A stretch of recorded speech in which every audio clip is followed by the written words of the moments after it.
רבי אליעזר פפו בספרו הפה ליועץ אומר דבר מדהים, שאני ממליץ לכל אחד לכתוב את זה ולהדביק את זה מול העיניים, כי זה יכול לשנות חיים.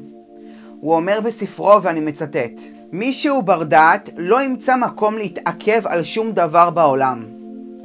זה אומר שמי שיש לו קצת דעת, לא משנה מה קורה לו בחיים, הוא בחיים לא יתעכב על העניין הזה ויהיה עצוב ממנו.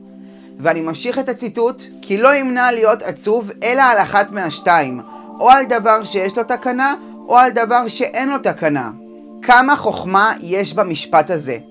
הוא אומר, כאשר אנחנו עצובים, זה אחת משתי הסיבות. אחד, או בגלל שיש לנו אפשרות לתקן, או בגלל שאין לנו אפשרות לתקן. והוא אומר לנו, אם יש לנו את האפשרות לתקן את מה שקרה, למה לנו להיות עצובים? פשוט נתקן, וזהו, נתמקד בפתרון, ולא ברגש של העצבות, של הייאוש, וככה לא נהיה עצובים.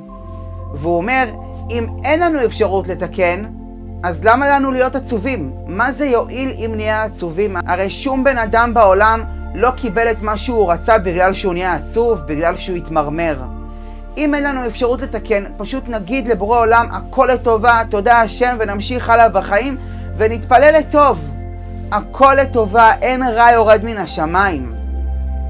וככה בעצם לא נהיה אף פעם עצובים. כי אם יש לנו אפשרות לתקן, אז נעשה את מה שצריך לעשות, בשביל שיקרה מה שאנחנו רוצים. אז אין לנו עניין להיות עצובים.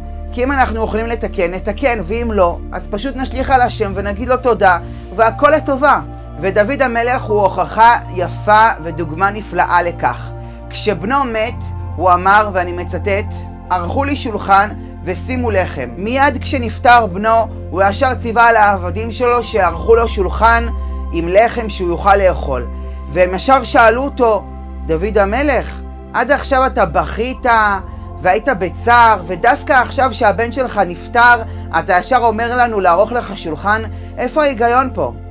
ודוד המלך אמר להם, ואתה מת, למה זה אני צם? האוכל השיבו עוד?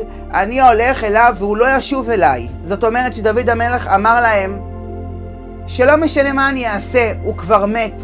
ואם אני ארצה גם, אני לא יכול להחזיר אותו. אז אני מבחינתי עשיתי את שלי. ברגע שהוא היה בחיים אני באמת התפללתי עליו. אבל עכשיו שהוא מת, אין לי מה לעשות בנידון. לכן אני עכשיו יכול לאכול ולהגיד באמת שהכל לטובה, ואין לי מה להיות בצער.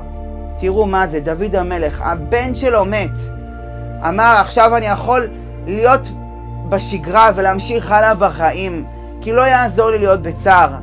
זה אומר בעצם שהדברים הם בשליטה שלנו, אנחנו נעשה מה שצריך לעשות שיהיה לנו טוב, אבל ברגע שהדברים כבר לא בשליטתנו, נשליך הכל על הקדוש ברוך הוא ונחיה מאמונה שהכל לטובה.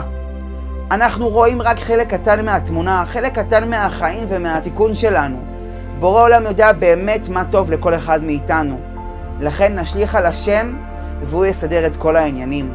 אבל מה שאנחנו יכולים להשתדל ולעשות השתדלות, נעשה, ובעזרת השם נקווה ונתפלל לטוב, וכך יהיה. בבקשה הפיצו הלאה כמה שיותר.